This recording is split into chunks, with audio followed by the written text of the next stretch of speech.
మీ అందరికీ నమస్తే. ఈరోజు మనము టీఆర్టీ విభాగానికి చెందినటువంటి దానిలో ఫిజికల్ సైన్స్లో కెమిస్ట్రీ కంటెంట్ సంబంధించినటువంటి ఒక యూనిట్ రసాయనిక శక్తి మార్పులు స్టాయికియోమెట్రీ. చూడండి, రసాయనిక శక్తి మార్పులు స్టాయికియోమెట్రీ అనే యూనిట్ గురించి చర్చించబోతున్నాము. ముందుగా మీరు రసాయనిక శక్తి మార్పులు అంటే ఏంటి, రసాయనిక చర్యలలో రకాలు ఏంటి, అవి ఏ విధంగా జరుగుతాయి, వాటికి సంబంధించినటువంటి తదితర అంశాల గురించి మనము చర్చించబోతున్నాము. తర్వాత స్టాయికియోమెట్రీ గురించి కూడా, అంటే క్రియాజనకాలకు క్రియాజన్యాలకు కలిగిన సంబంధాల గురించి మనము మాట్లాడబోతున్నాము. అయితే ముందస్తుగా మీరు గమనించండి, మీ అందరికీ తెలుసు ప్రైమరీ సెక్షన్లోనే అంటే మనకు జనరల్గా 2 రకాల మార్పుల గురించి వివరిస్తుంటారండి. అందులో భౌతిక మార్పు, 2 రసాయనిక మార్పు, physical change and chemical change. ఇందులో భౌతిక మార్పు అంటే, భౌతిక మార్పు లేదా ఫిజికల్ చేంజ్ అంటే అణు సంఘటనలో మార్పు ఉండకుండా ఉంటే దాన్ని ఫిజికల్ చేంజ్ లేదా భౌతిక మార్పు అంటారండి. మీకు తెలుసు, నీటిని ఫ్రిడ్జ్ లోపల పెట్టినట్లయితే, డీప్లో ఉంచినట్లయితే గడ్డ కట్టి ఐస్గా మారుతుంది. నీటి యొక్క ఫార్ములా H2Oనే, ఐస్ యొక్క ఫార్ములా కూడా H2Oనే. It means there is no change in the chemical composition. రసాయనిక సంఘటనలో మార్పు రాలేదు, కాబట్టి దాన్ని ఒక భౌతికమైన మార్పు అంటారు. H2O అంటే ముందు నీరుగా ఉన్నప్పుడు H2Oనే, ఐస్గా మారిన తర్వాత H2Oనే. ఇలా రసాయనిక ఫార్ములాలో లేదా రసాయనిక సంఘటనలో మార్పు లేకుండా ఉండే చర్యను భౌతిక చర్య అని అంటారు. దాన్నే ఫిజికల్ చేంజ్ అంటారు. భౌతిక చర్యలకు నానా రకాల ఎగ్జాంపుల్ ప్రీవియస్ క్లాసెస్లో చూడటం జరిగింది. కానీ ఈరోజు చూడబోయే అంశం ఏంటంటే రసాయనిక చర్యలలో చూడండి కెమికల్ చేంజ్. అసలు కెమికల్ చేంజ్ అంటే ఏంది? కెమికల్ చేంజ్ అనేది ఒక శాశ్వతమైనటువంటి మార్పు. It's a permanent change. అంటే ఒక్కసారి పదార్థము మండిన తర్వాత లేదా చర్యలలో పాల్గొన్న తర్వాత కొత్త పదార్థంగా మారినట్లయితే దాన్ని రసాయనిక చర్య అంటారు. లేదా మీరు చిన్న ఉదాహరణను తీసుకొని చూడండి. ఉదాహరణకు పేపర్ను మండిస్తే బూడిదగా మారుతుంది. అది తిరిగి వెనుకకు పొందలేనటువంటిది, అంటే దాని ఫార్ములాలో కూడా మార్పు వస్తున్నది. శాశ్వతమైనటువంటి మార్పు. ఒక్కసారి చర్య జరిగిన తర్వాత తిరిగి వెనుకకు రాలేనటువంటి చర్యలు శాశ్వతమైనటువంటి చర్యలు.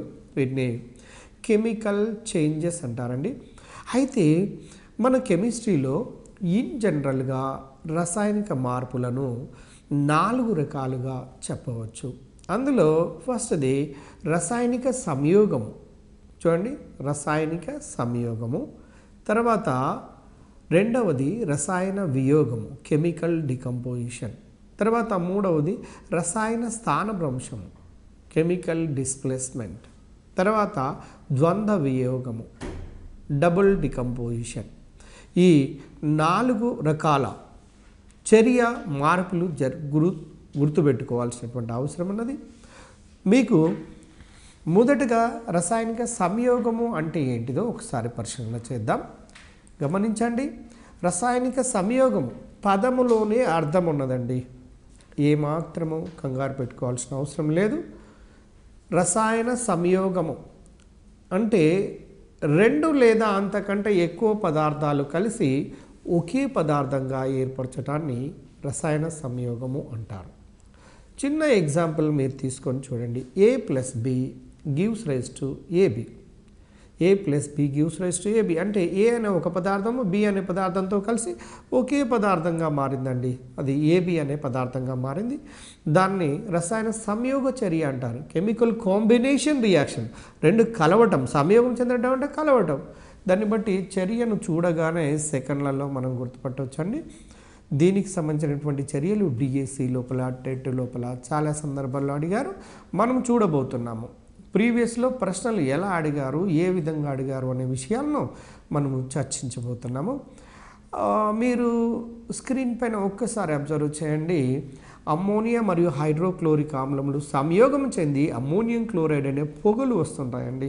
అంటే ఒక రసాయనిక ఫార్ములా క్రియాజనకాలకు క్రియాజన్యాలకు. మీకు తెలుసు, ఎడమ వైపున బాణపు గుర్తుకు ఎడమ వైపున ఉండబడినటువంటి వాటిని క్రియాజనకాలు అని, కుడివైపున ఉండబడిన వాటిని క్రియాజన్యాలు లేదా ప్రోడక్ట్స్ అంటారు. క్రియాజనకాలను రియాక్టెంట్స్ అంటారు. అమ్మోనియా HClతో చర్య నుండి అమ్మోనియం క్లోరైడ్ ఏర్పడుతుంది. ఇక్కడ రెండు సమ్మేళనాలు సంయోగం చెందాయి కాబట్టి ఇది రసాయనిక సంయోగ చర్యకు ఒక మంచి చక్కటి ఉదాహరణగా మనం తీసుకోవచ్చును. తర్వాత చూడండి, నిరంతరము చూస్తున్నటువంటి చర్యలను గమనించినట్లయితే మొదటిది సల్ఫర్ ఆక్సిజన్తో మండి సల్ఫర్ డయాక్సైడ్ అనే వాయువును ఏర్పాటు చేస్తున్నది.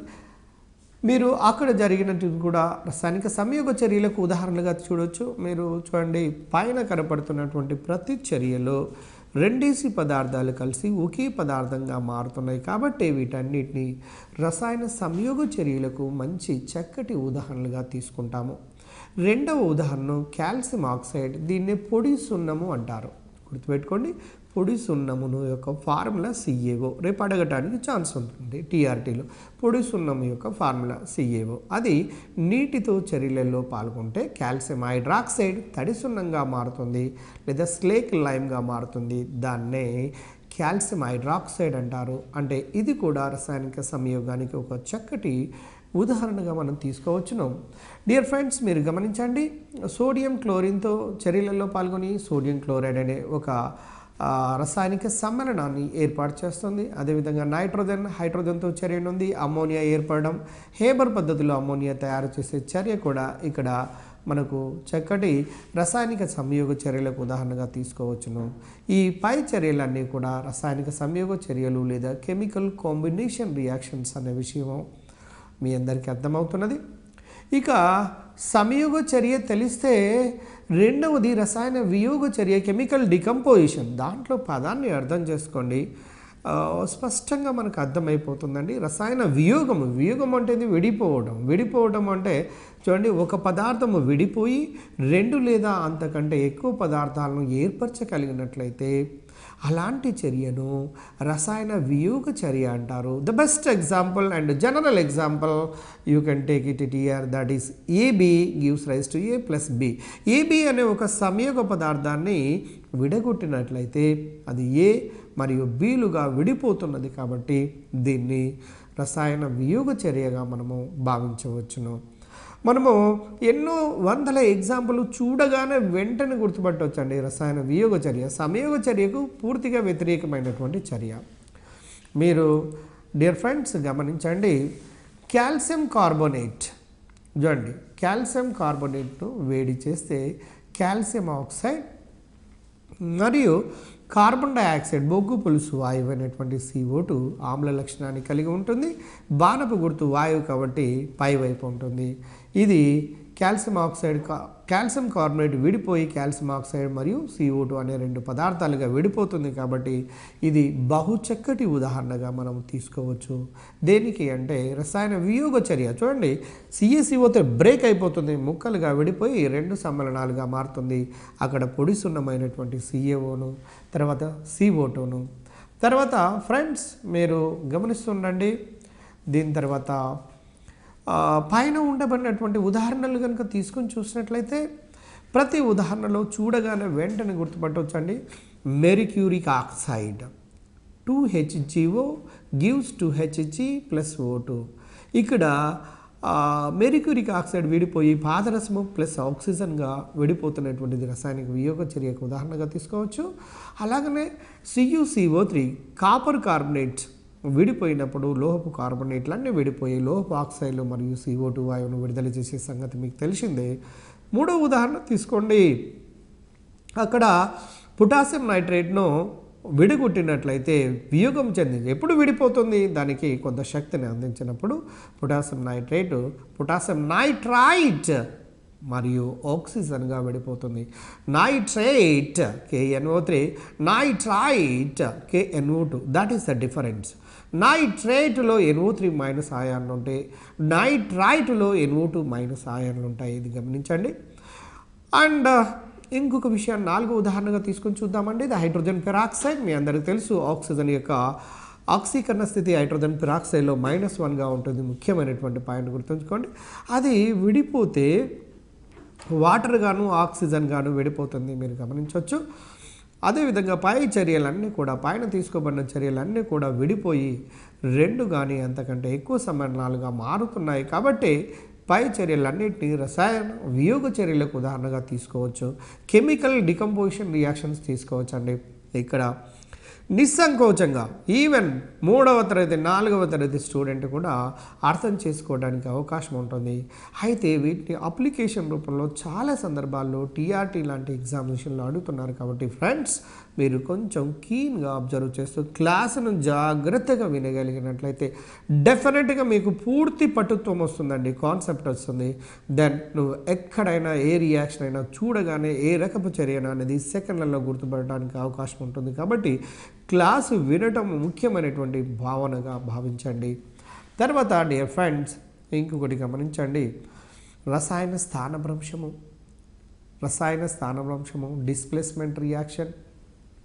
చూడండి, ఒక మూలకము లేదా ఒక ప్రాతిపదిక వేరొక మూలకము లేదా వేరొక ప్రాతిపదికను స్థానభ్రంశము చెందిస్తే దాన్ని రసాయన స్థానభ్రంశ చర్య అంటారు. ఉదాహరణకు A అనే ఒక మూలకము ఉన్నది అనుకోండి, BC అనే ఒక సమ్మేళనం ఉంటే అప్పుడు ఏం జరుగుతుందో ఒకసారి గమనించండి. BC అనే ఒక సమ్మేళనం ఉంటే B స్థానము లోపలికి A అనేది చేరింది కాబట్టి అప్పుడు నీకు వచ్చే సమ్మేళనం AC ఏర్పడుతుంది, ప్లస్ మరియు B అనేది ఏర్పడుతుంది. అంటే ఇట్స్ ఎ డిస్ప్లేస్మెంట్ రియాక్షన్. ఒక దాని బదులుగా ఇంకొకటి చేరటం.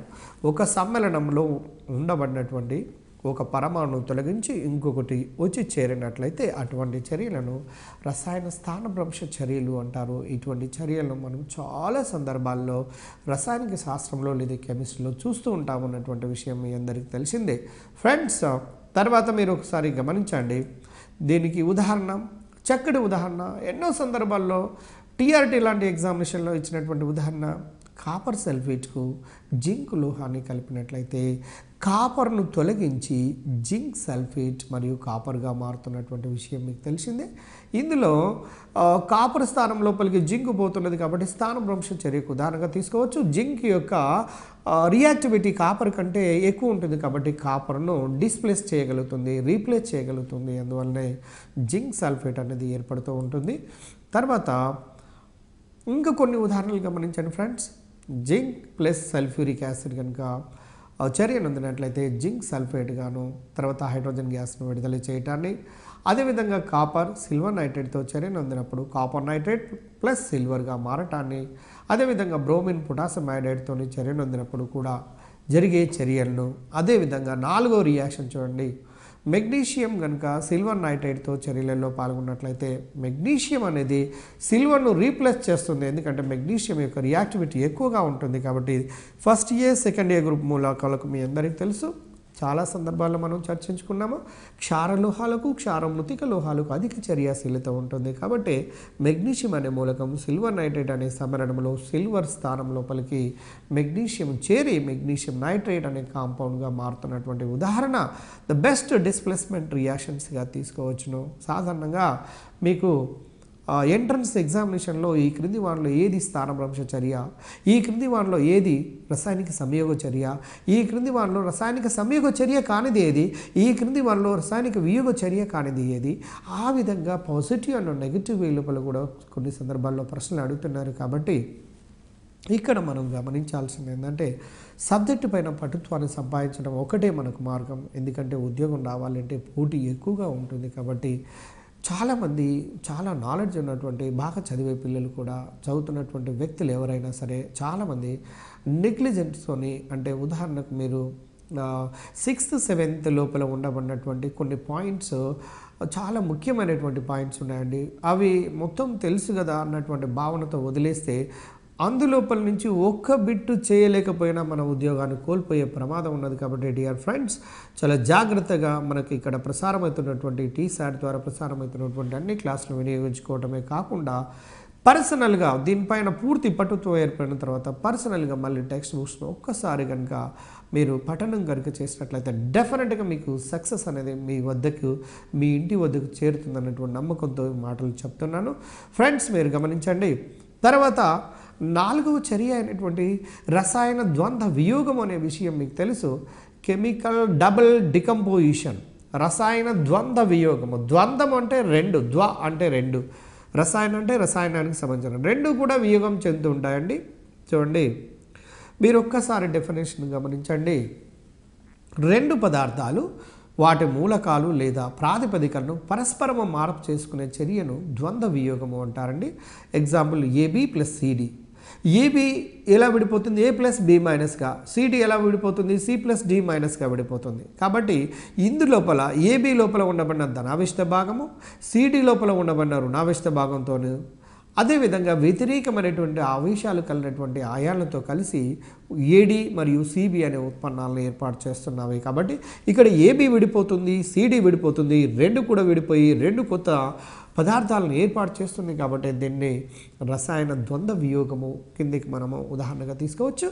ఇక్కడ ఈ ఒక్క ఎగ్జాంపుల్ కనుక మీకు అర్థమైనట్లయితే డెఫినెట్గా మీరు మిగిలిన ఏ ఉదాహరణనైనా గుర్తుపెట్టడానికి అవకాశం ఉంటుంది. కాబట్టి ఫ్రెండ్స్, చూడండి, మనకి ఇన్ జనరల్గా హై స్కూల్ లెవెల్లో, కాలేజ్ లెవెల్లో ఇస్తున్నటువంటి అంశం ఏంటంటే సిల్వర్ నైట్రేట్ ద్రావణాన్ని కనుక సోడియం క్లోరైడ్ ద్రావణంను కలిపినట్లయితే ఏజీ ప్లస్ NO3 మైనస్ గాను, NaCl ఏమో Na ప్లస్ Cl మైనస్గా మారితే AgNO3లో ఉన్న Ag ప్లస్ NaCl లోపల ఉన్న Cl మైనస్తో కలిసి సిల్వర్ క్లోరైడ్ అనే అవక్షేపాన్ని ఏర్పాటు చేస్తుంది. మిగిలినటువంటి NaNO3లు ప్రేక్షక ఆయాలుగా మిగిలిపోతాయండి, NaNO3గా ఉంటున్నవి. అంటే ఇక్కడ AgNO3 విడిపోతుంది, NaCl రెండు కూడా విడిపోయి ద్వంద్వ వియోగం జరుపుకొని తర్వాత రెండు కొత్త సమరణాలను ఏర్పాటు చేస్తున్నది. కాబట్టి దీన్ని ఒక మంచి చక్కటి ద్వంద్వ వియోగానికి ఉదాహరణగా మనం తీసుకోవచ్చును. తర్వాత గమనించండి, మన టెక్స్ట్ బుక్ లోపల ఇస్తున్నటువంటి చర్యలు, సాధారణంగా ఇస్తున్నటువంటి చర్యలను కనుక చూసినట్లయితే ఇవి ఈ ప్రధానమైనటువంటి 3 చర్యలను గమనించండి. పొటాషియం అయోడైడ్ను లెడ్ నైట్రేట్తో చర్యను అందిస్తే అక్కడ potassium nitrate plus lead iodide అనే ఒక సమ్మేళనాలను ఏర్పాటు చేస్తుంది. దాంట్లో చూడండి, పొటాషియం అయోడైడ్ విడిపోతుంది, లెడ్ నైట్రేట్ విడిపోతుంది. కాబట్టి రెండు కొత్త సమ్మేళనాలు ఏర్పడుతున్నాయి.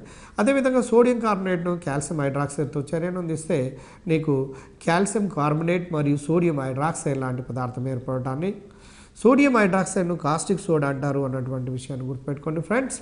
తర్వాత 3వ చర్యను లెడ్ నైట్రేట్ను తీసుకొని చూడండి. లెడ్ నైట్రేట్ను కనుక హైడ్రోక్లోరిక్ ఆమ్లంతో చర్యలో పాల్గొనింపచేస్తే లెడ్ క్లోరైడ్ మరియు 2 మోల్ల HNO3 అంటే నైట్రిక్ ఆమ్లాన్ని ఏర్పాటు చేస్తుంది. అంటే HCl విడిపోతుంది, ఇక్కడ లెడ్ నైట్రేట్ విడిపోతుంది. పై 3 చర్యలు అన్నింటి లోపల చర్యలలో పాల్గొన్నటువంటి అణువులను క్రియాజనకాలు అంటారు. ఆ క్రియాజనకాలలోని 2 సమ్మరణాలు కూడా విడిపోయి కొత్త 2 సమ్మరణాలుగా మారుతున్నాయి. కాబట్టి ఇటువంటి చర్యలను ద్వంద్వ వియోగ చర్యలు అంటారు అన్నటువంటి విషయం మనకు అర్థమైపోతుంది. తర్వాత ఫ్రెండ్స్, మీరు ఒకసారి గమనించండి, గత డిఎస్సి మరియు టెట్ లోపల వచ్చినటువంటి ప్రశ్నలు మీరు ఒకసారి గమనిస్తే చూడండి, ఎంత చక్కటి ఉదాహరణను డిఎస్సి 2006 లోపల అడిగినటువంటి క్వశ్చన్ ఏంటంటే రసాయన ద్వంద్వ వియోగానికి ఒక ఉదాహరణ అడిగాడండి. సిల్వర్ నైట్రేట్ AClతో చర్యను అందినప్పుడు మీకు ఏమొస్తున్నది అంటే Ag plus NO3 minus H plus Cl మైనస్గా విడిపోతున్న సంగతి మీకు తెలుసు. AgCl గాను సిల్వర్ క్లోరైడ్ అనే ఒక తెల్లటి అవక్షేపం ఏర్పడుతుంది. దానికి జనరల్గా బాణం గుర్తు కింది వైపు గాను HNO3 నైట్రిక్ యాసిడ్ అనేది ఏర్పడుతున్నది. కాబట్టి ఇది ద్వంద్వ వియోగానికి ఉదాహరణ అండి. మీకు డైరెక్ట్గా మీకు అక్కడ ఆన్సర్ ఇవ్వడం జరిగింది, ఒకసారి గమనించవచ్చు. అదేవిధంగా రసాయనిక స్థానభ్రంశానికి ఉదాహరణ 2003 లోపల డిఎస్సి లోపల అయినటువంటి క్వశ్చన్ అండి. ఇప్పుడు దీన్ని బట్టి మీకు అర్థమైపోతుంది. ఇదే ఎగ్జాంపుల్ మనం ప్రీవియస్లో మన క్లాస్ నడిచేటప్పుడు తీసుకున్నటువంటి example zinc plus copper sulphate. ఎన్ని సందర్భాల్లో ఈ ఉదాహరణలు ఇస్తున్నాడో గమనించండి. జింక్ కాపర్ సల్ఫేట్తో చర్యలో పాల్గొన్నట్లయితే మనకు జింక్ సల్ఫేట్ ప్లస్ కాపర్ను ఏర్పాటు చేస్తుంది. అంచేత మీరు గమనించండి, ఇది ఒక రసాయనిక స్థానభ్రంశ చర్యకు ఉదాహరణ చూడగానే వెంటనే గుర్తుపట్టవచ్చండి. కాపర్ స్థానంలో జింక్ వచ్చి చేరుతుంది కాబట్టి రసాయనిక స్థానభ్రంశమునకు ఉదాహరణగా మనం తీసుకోవచ్చు. అంటే కింద అన్ని రకాల చర్యలు ఇస్తాడు, అందులో స్థానభ్రంశ చర్య ఒకటి ఇస్తుంటాడు. ఆ రసాయనిక స్థానభ్రంశ చర్యను అవలీలగా గుర్తుపట్టడానికి అవకాశం ఉంటుందండి. కాబట్టి టెట్ లేదా డిఎస్సి లోపల అడినటువంటి ఇక్కడ మీకు 2 ఉదాహరణలు ప్రీవియస్ లోపల వచ్చినటువంటి ప్రశ్నలే. చూడండి, ఒక ప్రశ్న ఇక్కడ మీకు ఒక ఐడియాతో వినండి. ప్రతి ప్రశ్నకు హాఫ్ మార్క్ ఉంటుంది కాబట్టి హాఫ్ మార్క్లో టెట్కి కూడా వెయిటేజ్ ఉంటుంది కాబట్టి 0.1 కాదు 0.125 0.225 అంత తక్కువ మోస్తాది లోపల ఉండమన్నటువంటి మార్కు కూడా రేపు జాబ్ను డిసైడ్ చేసే అవకాశం ఉంటుంది. కాబట్టి డియర్ ఫ్రెండ్స్, కొంతమంది అనుకుంటున్నారు చిన్నదే కదా అన్నటువంటి ఉద్దేశంతో లోయర్ క్లాస్ లోపల ఉండబడినటువంటి అంశాలను నెగ్లెక్ట్ చేయడం జరుగుతున్నది. కాబట్టి ఫ్రెండ్స్, ఎట్టి పరిస్థితుల్లో ప్రతి పాయింట్ను మనం గమనించాల్సిందే. ఆ పాయింట్స్ను అనలైజ్ చేసుకుంటూ మైండ్ లోపల మెమరీ చేసుకోవాల్సినటువంటి అవసరం ఉన్నది. కాబట్టి అలా ఉన్నప్పుడు మాత్రమే సక్సెస్ కావడానికి అవకాశం ఉంటుంది. కాబట్టి మీరు నెక్స్ట్ మనము పరిమాణాత్మక రసాయనిక మార్పులు రసాయనిక సంయోగ నియమాలకు లోబడి ఉంటాయి అన్నటువంటి విషయం మీ అందరికీ తెలిసిందే. తర్వాత చూడండి, రసాయనిక సంయోగ నియమాలు. చూడండి, ఏవైనా 2 పదార్థాలు కలిసేటప్పుడు కొన్ని ముఖ్యంగా 3 నియమాలు ఉన్నాయండి. ద్రవ్య నిత్యత్వ నియమము, స్థిరానుపాత నియమము, బహువానుపాత నియమము అని 3 నియమాలు ఉన్నవి. ఈ 3 నియమాల గురించి మనకు స్పష్టంగా తెలిసి ఉండాల్సినటువంటి అవసరం ఉన్నది. ఇందులో మొదటిది ద్రవ్య నిత్యత్వ నియమము. చూడండి, ద్రవ్య నిత్యత్వ నియమము అంటే రసాయనిక చర్యలో క్రియాజనకముల భారముల మొత్తము క్రియాజన్యముల భారముల మొత్తానికి సమానంగా ఉండటమే ద్రవ్య నిత్యత్వ నియమము. ఒక రసాయనిక చర్య జరిపేటప్పుడు ఇవి క్రియాజనకాలు ఇవి అనుకుందాము. చర్య జరిగిన తర్వాత ఏర్పడినటువంటివి క్రియాజన్యాలు ఇవి అనుకుందాము.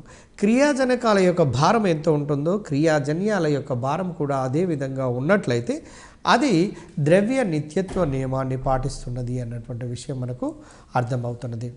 ద్రవ్య నిత్యత్వ నియమములో గమనించాల్సినటువంటి ఒక అంశం చూడండి, రసాయనిక చర్యల్లో పదార్థము అనేది జనింపబడదు, నశింపబడదు. అంటే నాశనము అనేది జరగదు, సృష్టించడం అనేది జరగదండి ఒక పదార్థం అనేది ఈ ద్రవ్య నిత్యత్వ నియమం ప్రకారం. అందుకోసమే రసాయనిక చర్య జరగకమునుపు క్రియాజనకాలు ఎంతైతే భారాన్ని కలిగి ఉంటాయో రసాయనిక చర్య జరిగిన తర్వాత కూడా అంతే భారాన్ని కలిగి ఉన్నట్లయితే దాన్ని ద్రవ్య నిత్యత్వ నియమం అంటారని.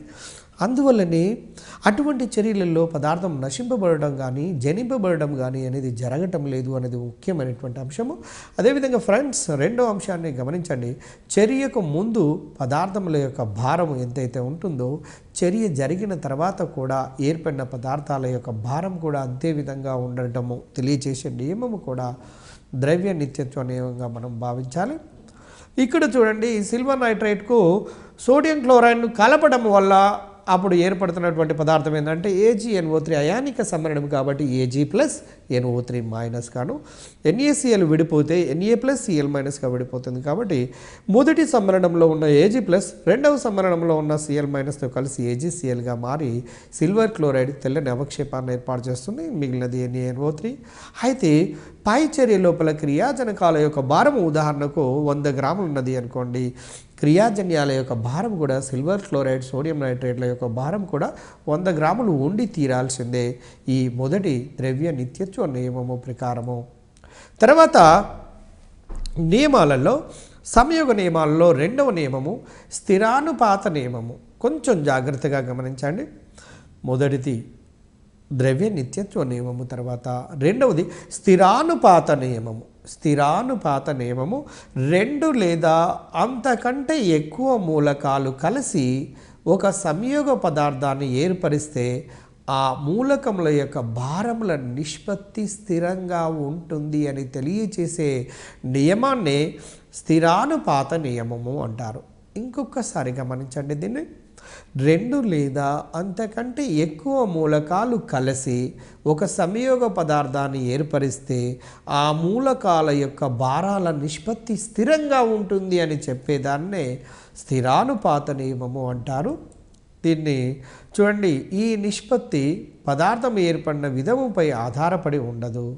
అయితే ఈ నియమము ఆధారంగా మూలకాలు స్థిర భార నిష్పత్తి లోపల కలుస్తాయని తెలుసుకోవచ్చు. ఒక స్థిరమైనటువంటి భార నిష్పత్తి లోపల కలుస్తాయి అన్నటువంటి విషయం మనకు అర్థమవుతుంది. ఉదాహరణకు చూడండి, సల్ఫర్ ఆక్సిజన్లు 1:1 భార నిష్పత్తిలో మాత్రమే సంయోగం చెంది సల్ఫర్ డయాక్సైడ్ను ఏర్పాటు చేస్తుంటాయి.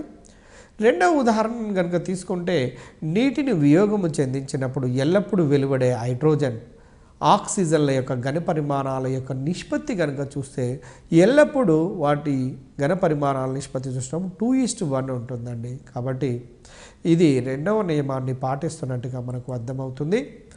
లాస్ట్ చివరగా మూడవ నియమం ఉన్నది, దాన్ని బహుళానుపాత నియమము అంటారండి.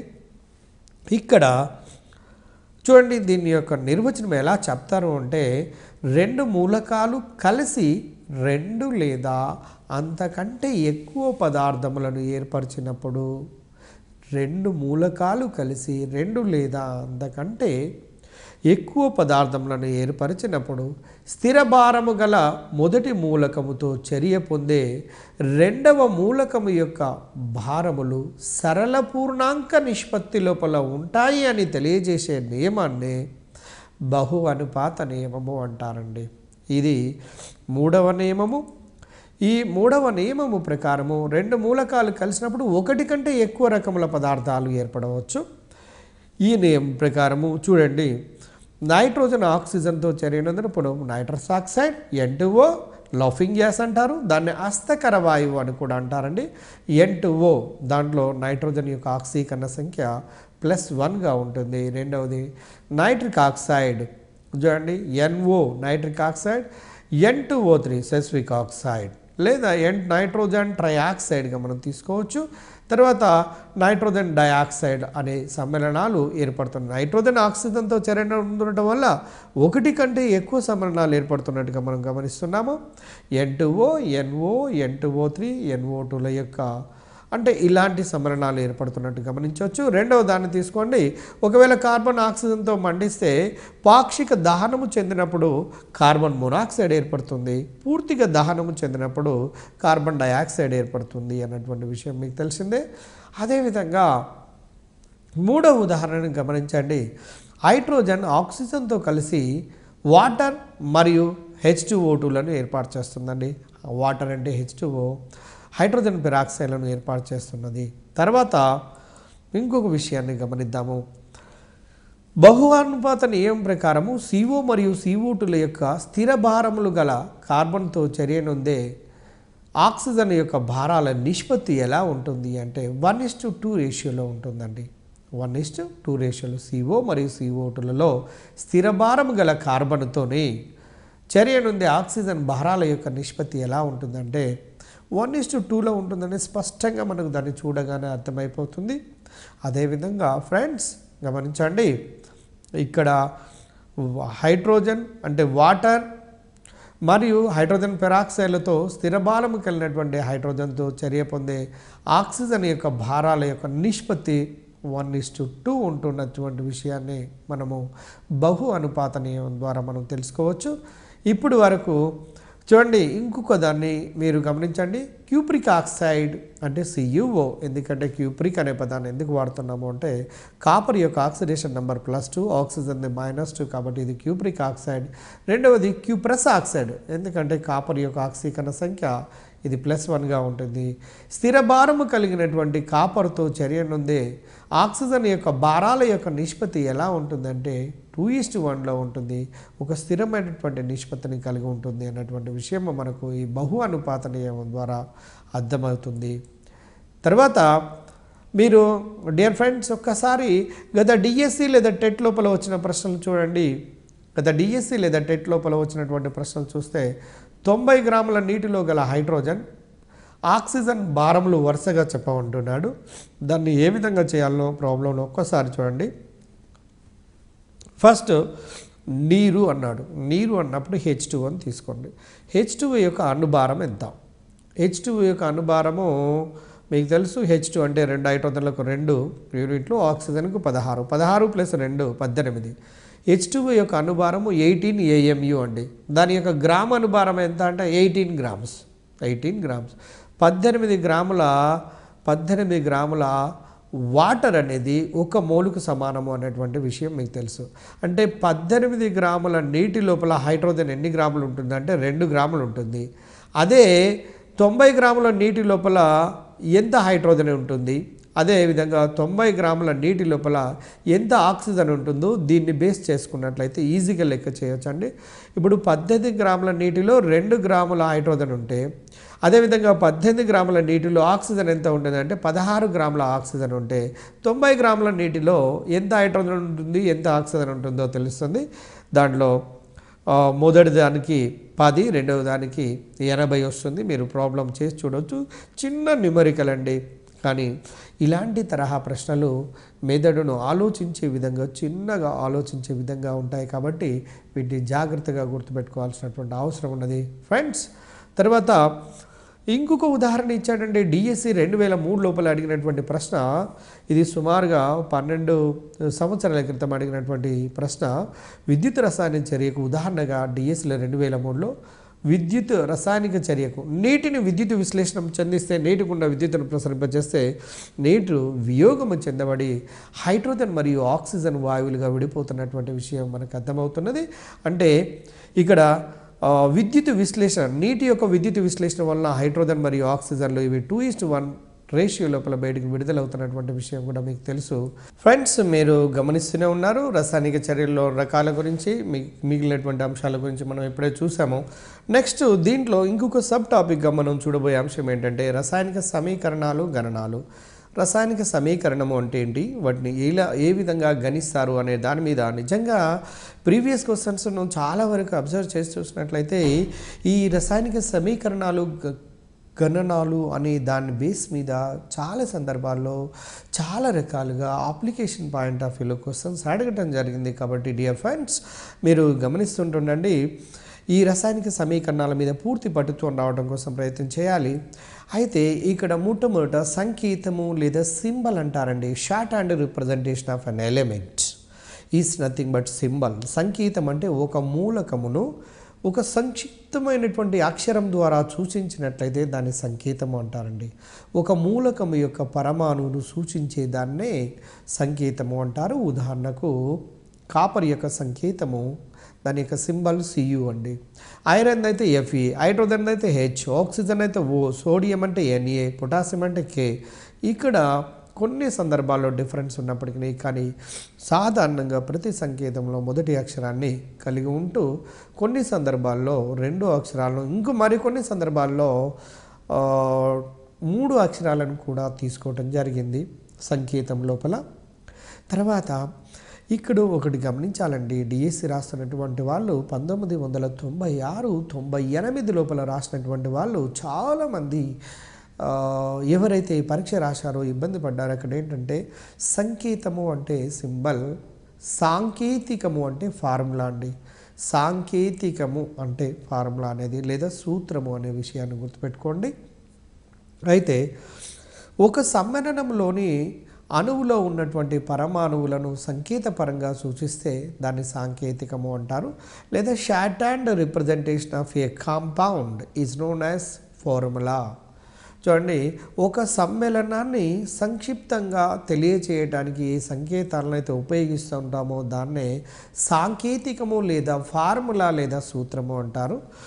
నీటిని ఏ విధంగా తెలియచేస్తాం? నీరు అనే సమ్మేళనాన్ని యొక్క సాంకేతికం ఏంటిదంటే H2O. కాబట్టి దీని యొక్క ఫార్ములాను, దీని యొక్క సూత్రాన్ని H2Oగా మనం రాయవచ్చును అన్నటువంటి విషయం మీ అందరికీ తెలిసిందే.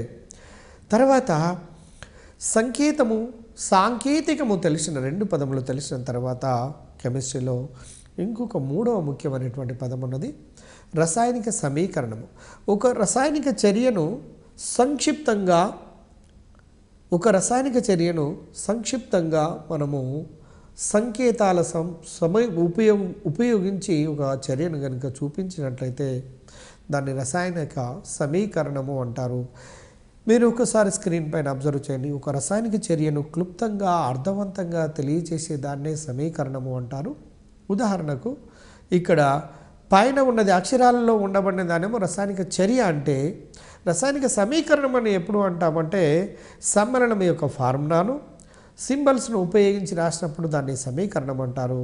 ఇప్పుడు క్యూప్రిక్ ఆక్సైడ్ CO కనుక చర్యను అందిస్తే ఇక్కడ CO అనేది ఆక్సిజన్తో చర్యను అందబడి CO2 మరియు కాపర్గా విడిపోతూ చర్య జరుగుతూ ఉంటుంది. కాబట్టి ఇక్కడ దీన్ని ఒక మంచి రసాయనిక సమీకరణానికి ఉదాహరణగా తీసుకోవచ్చు అన్నటువంటి విషయం మీ అందరికీ అర్థమవుతుంది. ఇక్కడ ఏమాత్రం మనం ఇబ్బంది పడవలసినటువంటి అవసరమే లేదు. కానీ దీని తర్వాత చూడండి తుల్య సమీకరణము. తుల్యం అంటేనే బ్యాలెన్సింగ్ అంటే చూడండి ఇరువైపులా క్రియాజనకాల లోపల ఉండబడినటువంటి పరమాణువుల సంఖ్య క్రియాజన్యాల లోపల ఉండబడినటువంటి పరమాణువుల సంఖ్యను సమానం చేసినట్లయితే అప్పుడు స్టాయికియోమెట్రిక్ ఈక్వేషన్ లేదా తుల్యమైనటువంటి సమీకరణం అనేది ఏర్పడుతున్నటువంటి విషయం మీ అందరికీ తెలిసిందే. ఫ్రెండ్స్, మీరు ఒక చిన్న ఉదాహరణను గమనించండి. ఒక రసాయనిక సమీకరణములో క్రియాజనకాల్లో వివిధ మూలకాల యొక్క పరమాణువుల సంఖ్య క్రియాజన్యాల్లోని వివిధ మూలకాల యొక్క పరమాణువుల సంఖ్యకు సమానంగా ఉంటే దాన్ని తుల్య సమీకరణము అంటారండి. చూడండి, స్పష్టంగా అర్థమైంది. క్రియాజనకాల్లో ఉదాహరణకు 100 పరమాణులు ఉంటే క్రియాజన్యాల్లో కూడా 100 పరమాణులు కలిగి ఉండాలి. అలాంటప్పుడు మాత్రమే దాన్ని తుల్యమైనటువంటి సమీకరణము అంటారు. మీరు ఒక ఉదాహరణ తీసుకొని చూడండి. Zinc plus 2HCl gives rise to ZnCl2 plus H2. ఆ చర్య లోపల ఆ కెమికల్ రియాక్షన్ ఒకసారి గమనించండి. క్రియాజనకాల్లో ఒక జింక్ ఉంది, క్రియాజన్యాల్లో కూడా ఒకటే జింక్ పరమాణు ఉంది.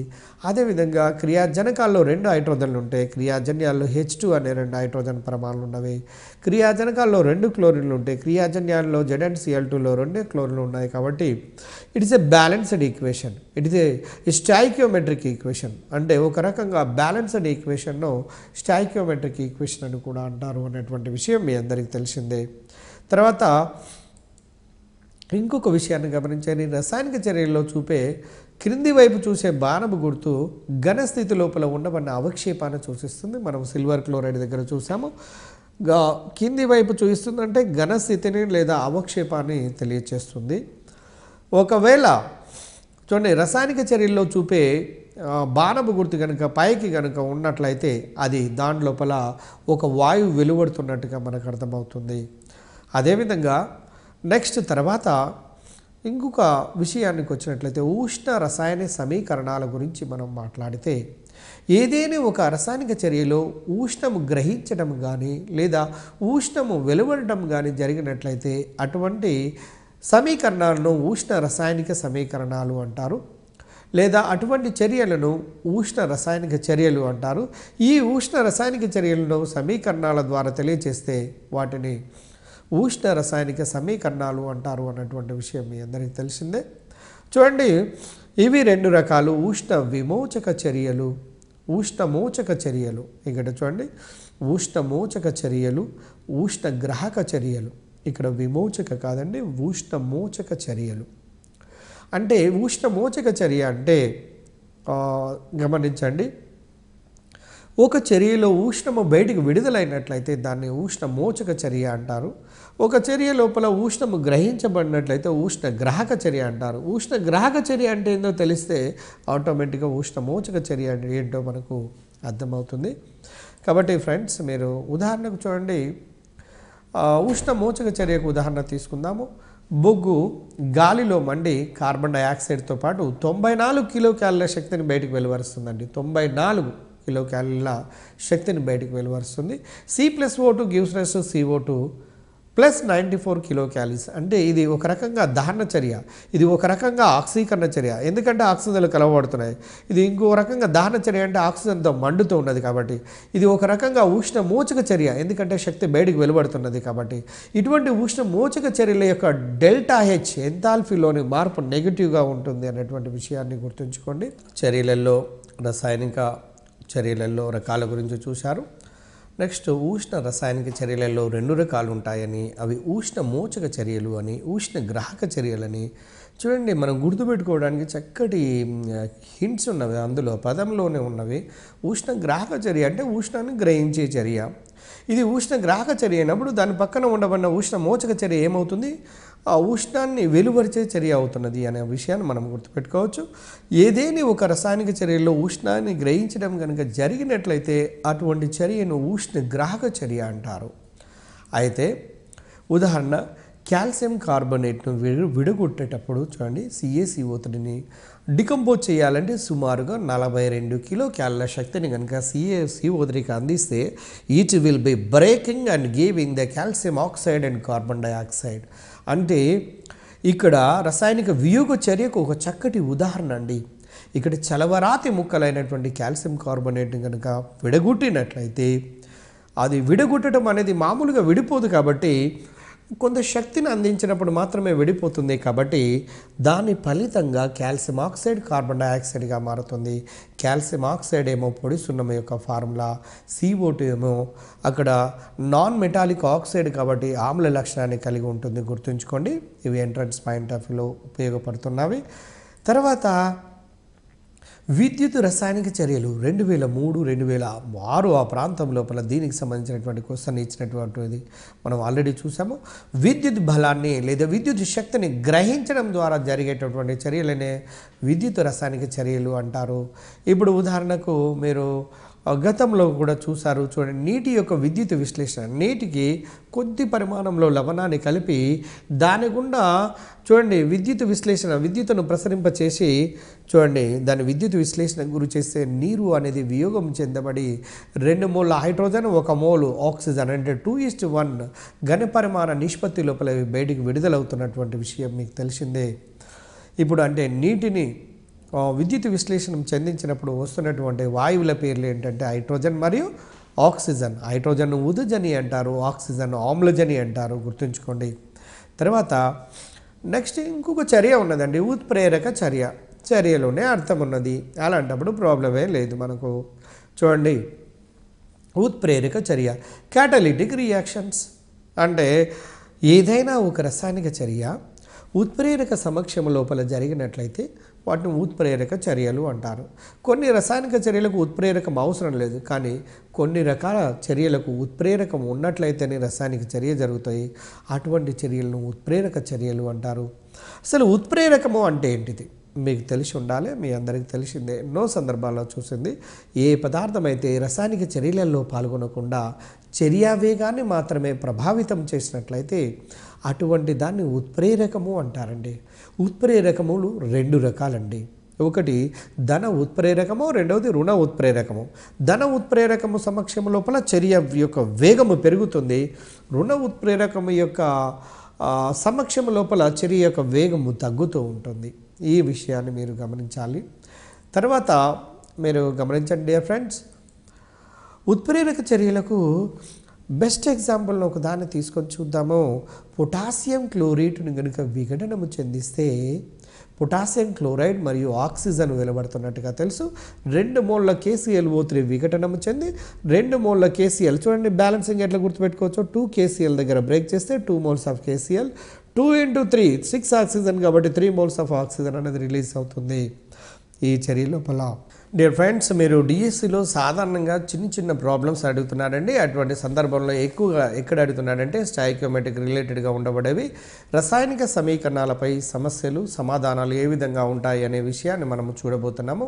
అయితే రసాయనిక సమీకరణాలపై ఆధారపడి చేసే రసాయనిక గణాంకాలను 3 రకాలుగా తెలియచేస్తారండి. అవి నెంబర్ 1 ఎలా చెప్పొచ్చు అంటే 3 రకాలుగా తెలియచేసేటటువంటి వాటిలో నెంబర్ 1 పరస్పర భార సంబంధిత గణాంకాలు అంటే భార సంబంధిత గణాంకాలు. క్రియాజనకాల యొక్క భారాలకు క్రియాజన్యాల యొక్క భారాలకు మధ్య గల సంబంధాన్ని గురించి తెలియచేస్తవి. క్రియాజనకాలు క్రియాజన్యాలు 2 కూడా ఘనస్థితిలో కానీ ద్రవస్థితిలో కానీ ఉంటుంటాయండి దీంట్లో. తర్వాత బి రెండవ అంశాన్ని చూడండి, పరస్పర ఘనపరిమాణ సంబంధిత గణాంకాలు 2 కూడా వాయుస్థితిలో ఉంటాయండి. క్రియాజనకాలు కూడా క్రియాజన్యాలు 2 కూడా వాయుస్థితి లోపలనే కలిగి ఉంటాయి. తర్వాత మూడవ దాన్ని కనుక తీసుకున్నట్లయితే భార ఘనపరిమాణ సంబంధిత గణాంకాలు. ఇది చాలా ముఖ్యమైనదండి, చాలా సందర్భాల్లో వీటిపైన ఎక్కువగా అడుగుతున్నాడు.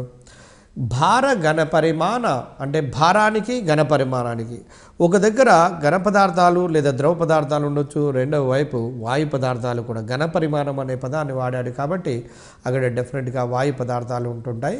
క్రియాజనకాలు క్రియాజన్యాల్లో కొన్ని మాత్రమే వాయు స్థితులలో ఉన్నప్పుడు ఈ విధమైనటువంటి న్యూమరికల్స్ను లేదా గణాంకాలను చేయడానికి అవకాశం ఉంటుంది. కాబట్టి డియర్ ఫ్రెండ్స్, మీరు ఒక సందర్భం లోపల అడిగినటువంటి డిఎస్సిలో లేదా టెట్ లోపల అడుగుతున్నటువంటి ప్రశ్నలు ఏ విధంగా ఉన్నాయో చూడండి. ఇక్కడ ఒక బ్యాలెన్సింగ్ ఈక్వేషన్ ఇచ్చాడండి. ఈ బ్యాలెన్సింగ్ ఈక్వేషన్ను బ్యాలెన్స్ చేయాల్సినటువంటి అవసరం ఉన్నది. తుల్య సమీకరణాన్ని ఇక్కడ కాపర్ నైట్రిక్ ఆమ్లంతో చర్యనందినప్పుడు కాపర్ నైట్రేట్ ఏర్పడుతుంది, నైట్రిక్ ఆక్సైడ్ ఏర్పడుతుంది, వాటర్ ఏర్పడుతుంది. దీని తుల్యమైనటువంటి సమీకరణం లోపల క్వశ్చన్ బాగా అర్థం చేసుకోండి. ఏ అంటే ఎన్ని మోలుల ఏ, తర్వాత అదేవిధంగా plus B moles of HNO3 ఎన్ని మోల్ల HNO3 చర్యలలో పాల్గొంటుంది. సి ఎన్ని మోల్ల కాపర్ నైట్రేట్ ఏర్పడుతుంది. డి ఎన్ని మోల్ల నైట్రిక్ ఆక్సైడ్ ఏర్పడుతుంది. ఈ ఎన్ని మోల్ల వాటర్ ఏర్పడుతుంది. దాన్ని మనము కింద 1 2 3 4 లేదా 3 8 2 3 4 ఇలా వేరువేరుగా ఇచ్చాడు. కానీ దానికి ఆన్సర్ ఏముంటుంది అంటే బ్యాలెన్సింగ్ చేస్తే 3 8 3 2 4గా వస్తుందండి. 3 8 3 2 4 అంటే ఏ దగ్గర 3, బి దగ్గర 8 ఆ విధంగా సబ్స్టిట్యూట్ చేసినట్లయితే నీకు బ్యాలెన్సింగ్ వస్తుంది. ఈ బ్యాలెన్సింగ్ సంబంధించినటువంటి క్వశ్చన్ కూడా మీకు గతం లోపల ఇచ్చినటువంటి విషయాన్ని మర్చిపోవద్దు. తర్వాత నెక్స్ట్ ఒక విషయాన్ని గమనించండి.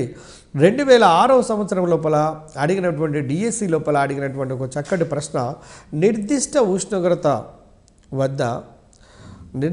ఉష్ణోగ్రత మరియు పీడనాల వద్ద 1 మోలు వాయువు ఆక్రమించే ఘనపరిమాణం. చూడండి, ఒక నిర్దిష్టమైనటువంటి ఉష్ణోగ్రత మరియు నిర్దిష్టమైనటువంటి పీడనాల వద్ద 1 మోలు వాయువు ఆక్రమించే ఘనపరిమాణం మీకు తెలుసు 22.4 లీటర్లలో ఉండబడే అణువుల సంఖ్య అడిగాడండి. ఉండబడే అణువుల సంఖ్య మీ అందరికీ తెలుసు. 1 మోలు వాయువు లోపల ఉండబడే అణువుల సంఖ్య 6.023 × 10⁻23 ఉంటుంది అన్నటువంటి విషయం మీ అందరికీ తెలిసిందే. అంచేత దాని ఆన్సర్ కూడా అవగాడ్రో నంబర్కు సమానం 6.023 × 10⁻23. మీ అందరికీ తెలిసినటువంటి విషయము, ప్రమాణ ఉష్ణోగ్రత పీడనాల వద్ద 22.4 లీటర్ల ఘనపరిమాణాన్ని ఆక్రమించే వాయువు అందలి అణువుల సంఖ్య ఎంత? 2003 డిఎస్సిలో అడిగాడు. 22.4 లీటర్లు అంటే ఎస్టీపీ వద్ద ఉన్నటువంటి 22.4 లీటర్లు అంటే 1 మోల్కు సమానం. 1 మోల్ లోపల ఉండబడే అణువుల సంఖ్య మీ అందరికీ తెలుసు 6.023 × 10⁻23. సింపుల్గా చెప్పడానికి అవకాశం ఉంటుందండి. ఇది గతం లోపల అడిగినటువంటి ప్రశ్న ఆ విధంగా ఉన్నది. కాబట్టి గతంలో అడిగినటువంటి ప్రశ్న ఆధారంగా చేసుకొని నెక్స్ట్ ఏ విధంగా అడగడానికి అవకాశం ఉంటుందో మనం తెలుసుకోవడానికి అవకాశం ఉంటుంది. కాబట్టి మీకు ఈ ప్రీవియస్ క్వశ్చన్స్ క్లాస్ లోపల మీకు ఈ విధంగా మీకు అందించడం జరుగుతున్నది. తర్వాత ఫ్రెండ్స్, తర్వాత ఒక విషయాన్ని గమనించండి. అవగాడ్రో నియమాన్ని గురించి కనుక చూసినట్లయితే పరస్పర ఘనపరిమాణ సంబంధిత గణనాలను అర్థం చేసుకోవడానికి దోహదపడేది ఏంటంటే అవగాడ్రో నియమము అనే విషయాన్ని గమనించండి. తర్వాత ఇది చాలా ముఖ్యమైనదండి. ఇది వాయువుల ఘనపరిమాణాలకు వానిలోని పరమాణువుల సంఖ్యకు మధ్య గల సంబంధం ఉంటుందని మొట్టమొదట తెలియజేసినటువంటి శాస్త్రవేత్త బెర్జీలియస్. గమనిస్తున్నారనుకుంటాను. వాయువుల యొక్క ఘనపరిమాణాలకు వాని లోపల ఉన్నటువంటి పరమాణువుల సంఖ్యకు మధ్య గల సంబంధాన్ని తెలియచేసేదే బెర్జీలియస్. తెలియచేసినటువంటి శాస్త్రవేత్త ఎవరయ్యా అంటే బెర్జీలియస్ అనే శాస్త్రవేత్త చెప్పాడు. తర్వాత బెర్జీలియస్ సిద్ధాంతం అనేది నియమం ఆధారంగా ప్రతిపాదించింది అంటే గెలుజాయిక్ నియమము ఆధారంగా అనే విషయాన్ని గమనించండి. ఆ తర్వాత బెర్జీలియస్ సిద్ధాంతంలో ఏమని తెలియజేస్తుందో చూద్దాము. స్థిర ఉష్ణోగ్రత పీడనాల వద్ద పాయింట్ గమనించండి. స్థిర ఉష్ణోగ్రత పీడనాల వద్ద సమాన ఘనపరిమాణము కలిగినటువంటి సమాన ఘనపరిమాణాల్లో ఉన్న వాయువులన్నీ సమాన పరమాణువులను కలిగి ఉంటాయి అని తెలియచేసే నియమాన్ని బెర్జీలియస్ సిద్ధాంతము అంటారు లేదా బెర్జీలియస్ నియమము అంటారు. స్థిర ఉష్ణోగ్రత పీడనాల వద్ద సమాన ఘనపరిమాణం ఉన్న వాయువులన్నీ సమాన సంఖ్యలో పరమాణువులను కలిగి ఉంటాయని తెలియచేసేది బెర్జీలియస్ సిద్ధాంతము. అయితే దాని తర్వాత చూడండి, బెర్జీలియస్ ఈ సిద్ధాంతంలో మార్పులు ప్రతిపాదించినటువంటి శాస్త్రవేత్త ఇటలీ దేశస్థుడు. అతను ఏమనో అవగాడ్రో అనే శాస్త్రవేత్త. మీరు అవగాడ్రో అనే శాస్త్రవేత్త ఈ బెర్జీలియస్ సిద్ధాంతాన్ని కొంచెం మార్పు చేసి తను ఒక సిద్ధాంతాన్ని ప్రవేశపెట్టాడు. అది ఏంటిదో గమనించండి. సేమ్ అక్కడ దానికి దీనికి తేడా ఒక స్లైట్ డిఫరెన్స్ ఉంటుంది. నిర్దిష్ట ఉష్ణోగ్రత పీడనాల వద్ద సమాన ఘనపరిమాణం ఉన్నటువంటి వాయువులలో ఉండబడినటువంటి అణువులు సమాన సంఖ్యలో అణువులను కలిగి ఉంటాయని తెలియజేసే నియమాన్ని అవగాడ్రో నియమము అంటారు. మళ్ళొకసారి గమనించండి. నిర్దిష్ట ఉష్ణోగ్రత పీడనాల వద్ద సమాన ఘనపరిమాణము ఉన్న వాయువులన్నీ సమాన సంఖ్యలో అణువులను కలిగి ఉంటాయి అని తెలియజేసే నియమాన్ని అవగాడ్రో నియమము అంటారు. ఇప్పుడు మీకు స్పష్టంగా అర్థమవుతుంది ఉదాహరణను చూస్తే. ఎందుకంటే డెఫినేషన్ లేదా సిద్ధాంతాన్ని చూసినప్పుడు స్పష్టంగా అర్థమైనట్టుగా కనపడదు. కానీ ఇప్పుడు ఒక్కసారి గమనించండి. 1 లీటరు నత్రజనిలో అణువుల సంఖ్య స్మాల్ n ఉన్నది అనుకున్నా అండి. 1 లీటర్ నైట్రోజన్ తీసుకుందాం. దాంట్లో ఉండే అణువుల సంఖ్య స్మాల్ n అయితే సమాన ఉష్ణోగ్రత మరియు సమాన పీడనాల వద్ద 1 లీటర్ హైడ్రోజన్ అణువుల యొక్క సంఖ్య కూడా స్మాల్ n. ఉష్ణోగ్రత పీడనములు మరియు ఆ రెండు కాన్స్టెంట్గా ఉండాలండి, లేదా ఆ రెండు సమానంగా ఉండాలి. అటువంటి పరిస్థితుల్లో మాత్రమే ఆ 1 లీటర్ హైడ్రోజన్ లోపల ఉండబడే అణువుల సంఖ్య కూడా స్మాల్ n అవుతుంది. అదేవిధంగా మరి 1 లీటర్ అమ్మోనియా నందు ఉండబడే అణువుల సంఖ్య కూడా స్మాల్ n. దీన్ని బట్టి మీకు అర్థమవుతున్నది, సమాన ఉష్ణోగ్రత పీడనాల వద్ద సమాన ఘనపరిమాణం కలిగిన వాయువులలో సమాన సంఖ్య లోపల అణువులను కలిగి ఉంటాయి అని తెలియచేసేదాన్ని అవగాడ్రో నియమము అంటారండి. అవగాడ్రోకు సంబంధించినటువంటిది అయితే బెర్జీలియస్ ఏమో సమాన ఉష్ణోగ్రత పీడనాల వద్ద సమాన ఘనపరిమాణం కలిగిన వాయువులలో సమాన సంఖ్యలో పరమాణువులను కలిగి ఉంటాయని తెలియజేసేదేమో బెర్జీలియస్ సిద్ధాంతము. బెర్జీలియస్ ప్రకారమేమో పరమాణువుల గురించి తెలియజేస్తున్నాడు. ఇక్కడ అవగాడ్రో ప్రకారమేమో అణువులను గురించి. ఆ స్లైడర్ డిఫరెన్స్ తప్ప ఇంకొక కన్ఫ్యూజన్ కావాల్సినటువంటి అవసరం లేదు. తర్వాత నెక్స్ట్ గ్రాము అణుభారము. చూడండి, అణుభారాన్ని గ్రాములలో తెలియజేస్తే గ్రాము అణుభారము అంటారండి. ఎంత స్పష్టంగా ఉందండి, దాంట్లోనే అర్థం ఉంది. అణుభారాన్ని గ్రాములలో వ్యక్తపరచడం అంటే molecular weight is expressed in terms of grams is known as gram molecular weight. అయితే దీన్ని GMWతోనూ చూపిస్తాము. ఇప్పుడు ఉదాహరణకు నీటి యొక్క అణుభారము 18 AMU.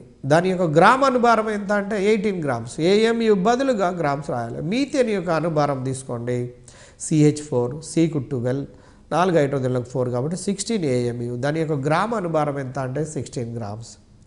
అదేవిధంగా మీరు కాల్షియం కార్బోనేట్ తీసుకోండి, CaCO3, Caకు 40, CO3కి 60. మీకు తెలుసు దీని యొక్క అనుభారం 100 AMU అయితే దాని గ్రామ అనుభారము 100 గ్రామ్స్.